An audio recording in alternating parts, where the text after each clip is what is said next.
But what we're seeing now is a new twist on unconstitutional, unlawful enforcement of laws.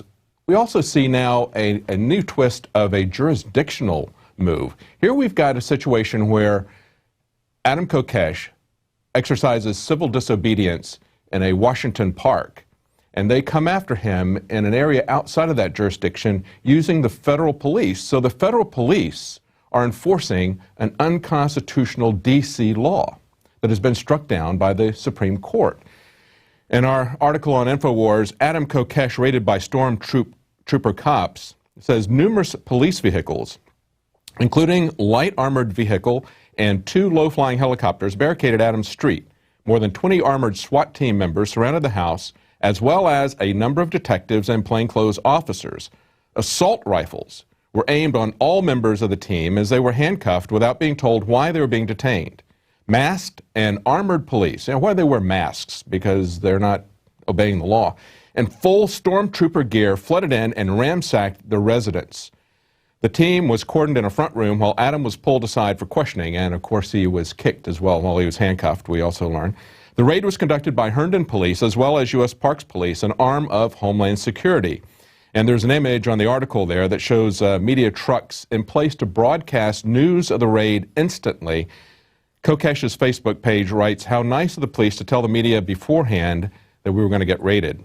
Well, this is essentially what happened in Waco. If you remember, the media was told that the raid was going to go on, and as a matter of fact, the code word for the beginning of the Waco raid was showtime. That's why we have video of the beginning of the assault of the Waco homestead there.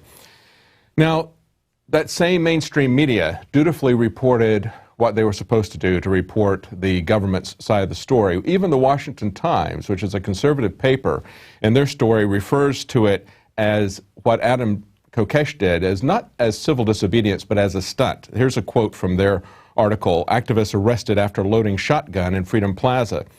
They said a controversial internet talk show host was arrested at his home in Herndon on Tuesday night after a videotaped July 4th stunt in which he loaded a shotgun in the district's Freedom Plaza, in violation of the city's gun laws. Now, the Washington Post didn't really talk so much about the gun laws. They mentioned that briefly, but they focused on the charges that he has a hallucinogenic mushroom in conjunction with having firearms there. The Washington Post's headline is, "Adam Kokesh charged with possessing hallucinogenic mushrooms." U.S. Park Police Lieutenant Pamela Smith said her agency executed a search warrant at Kokesh's home in Herndon about 7:45 p.m. Tuesday looking for a weapon. Carrying a loaded weapon, concealed or unconcealed, is against the law in the district, but he was not in the district.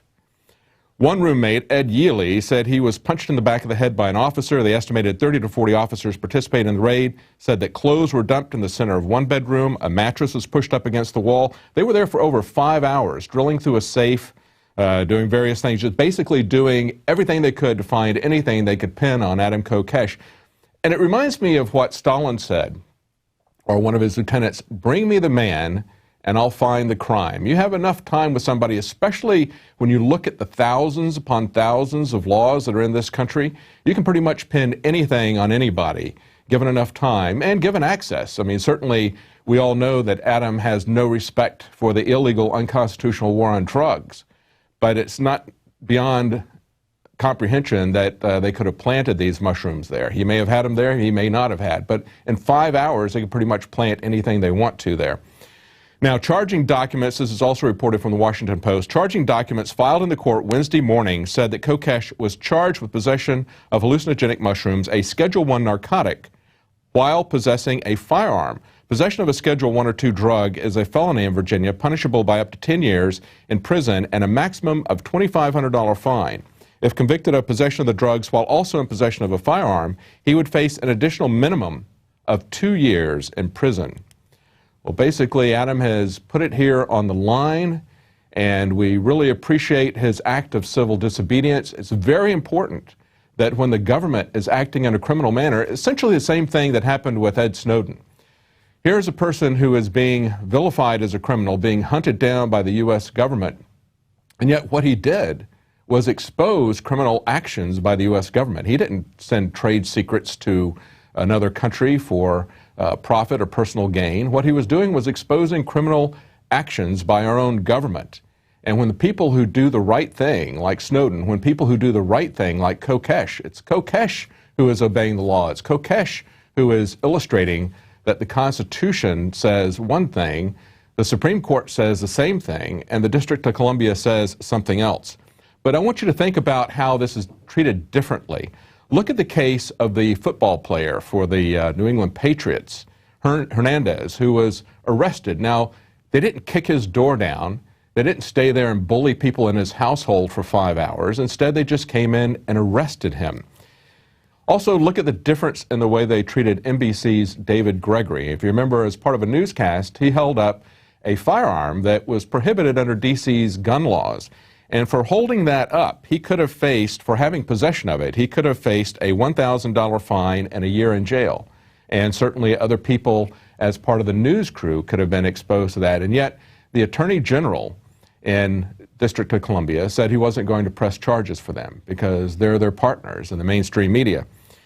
So it brings up the whole question of equal protection under the law and how the elites, the government, and the media are treated by a different standard than the rest of us. And as a final example, take a look at this story from InfoWars just today, that a Democratic aide brings a gun into a courthouse and receives nothing but a ticket. Security officers at a federal building in downtown Detroit found a gun in the purse of Betty Petrenz, Conyers' office manager. Bringing weapons into a government building is strictly prohibited, but she received no sentence or formal punishment, only a ticket that will be stricken from her record if she demonstrates good behavior. So I guess the good behavior would just be being an aide for Congressman Conyers. So there's one set of rules for the elite, one set of rules for the politicians and the political class and their cohorts in the media that they alert whenever there's going to be any raids so they can get a good photo op out of it. And then there's a different standard for the rest of us. It's kind of like the ruling class versus the sheeple. And you can see that very clearly if you look at another example. Let's say John Corzine. Now, Corzine is not going to be facing criminal charges over MF Global. And this is from an article in InfoWars today. He said, if you are a billionaire, former Goldman Sachs CEO, ex-governor, and one of Obama's biggest donors, and you steal $1.2 billion directly from the accounts of your customers, and you cover up that theft, you are not a criminal. But if you reveal the unconstitutional spying on all American citizens by the government, you are a traitor and face life imprisonment. Or, in the case of Adam Kokesh, you point out that the District of Columbia is violating the Constitution and a Supreme Court decision. I'm going to keep repeating that. Then you are a criminal, not the District of Columbia, not Police Chief Kathy Lanier. The article goes on to say the criminal probe into whether there's wrongdoing on the part of Corzine by the Department of Justice will now be dropped due to lack of evidence, said a report in the New York Post citing a person with knowledge of the matter. Now, how is this different from Bernie Madoff? Bernie Madoff, if you remember, built customers out of $10 billion approximately. Well, $18 billion. Corzine has, according to one count, over 27,000 commodity customers claims totaling over $10 billion, with more than 1,000 securities customer claims totaling $1.4 billion. So that's still being determined. But in one case, you have someone who doesn't have political connections like Corzine, a former governor and senator, and you've got somebody who is well connected politically. One person goes to jail for stealing $18 billion. The other person speculates and loses $10 billion and absconds with billions of dollars, and nothing happens to him. That's the difference between the ruling class and the sheeple. And of course, we have another example of this in Iowa. This story from the Daily Journal in Iowa says some cities with traffic cameras are giving a pass to the Iowa governor's SUV, whose plates aren't on file. If Governor Terry Branstad's state vehicle speeds through Iowa's two largest cities, the driver could enjoy a perk that tens of thousands of other motorists would envy, a break from the aggressive photo enforcement of speeding and red light violations. The SUV's status, in which its license plates are not included in police databases, came to light last week in records related to a high-speed pursuit in April, where state police officers had no idea whom they were following at up to 90 miles per hour. After that incident, a state agent complained to superiors that the governor's vehicle routinely speeds putting public safety at risk, and should not be treated differently than ordinary citizens. Well, of course, this is something that has been going on for quite some time. This is just the new technological version of this, where the database is already pre-set up to just ignore it so that nothing ever happens, instead of just throwing out the tickets or telling the police officers not to give tickets to the governor. So he's free to drive 90 miles an hour through the lights, whatever he wants to do, and it's just a non-event because he's part of the ruling elite.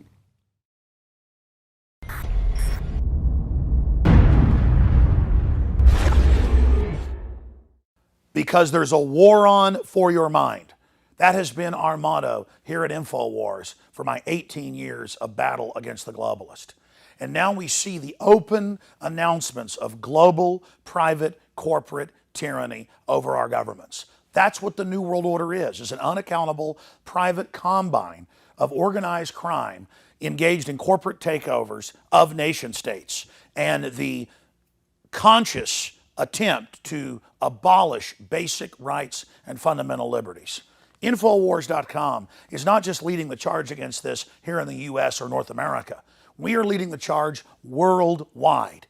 And that's because our listeners, our viewers, our supporters, fellow freedom lovers like you across the planet resonate with our message of liberty and telling it like it is.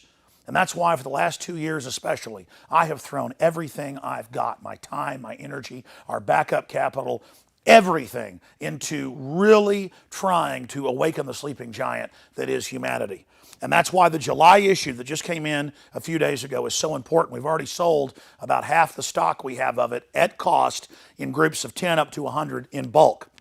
It covers the entire NSA spy grid, how it ties in worldwide, how it's not about stopping terrorists, but about suppressing and dominating and controlling the free press and political opposition. And in this magazine, we don't just have 3 free bumper stickers like I did a few months ago. We have 10 bumper stickers, 4 full-size ones with amazing messages guaranteed to get people thinking like America has been occupied by globalist forces. Infowars.com. Listen to Alex Jones at Infowars.com. Infowars.com. Forbidden information. Listen to Alex Jones. Infowars.com. And then on top of it, 6 medium-sized bumper stickers with the message as well. These are key to post in legal and lawful areas on your book bag, your computer, your car, or to give friends and family. I have printed 500,000 of these bumper stickers. Only half of this month's run of magazines has them. So when you purchase them in bulk or you're a 12-month subscriber, you will get the special issue. And I can't afford to do this every month, so it's going to be quite a while until we do this again. Please take advantage of this. Buy them in bulk and give them to your friends and family and encourage them to get these bumper stickers out, because with 500,000 stickers, we can reach tens of millions of people with the message of truth. They want to collectivize us. They want to bankrupt us. They want to drive us into their arms to control us. They want to dumb us down. But the sleeping giant that is for humanity is awakening.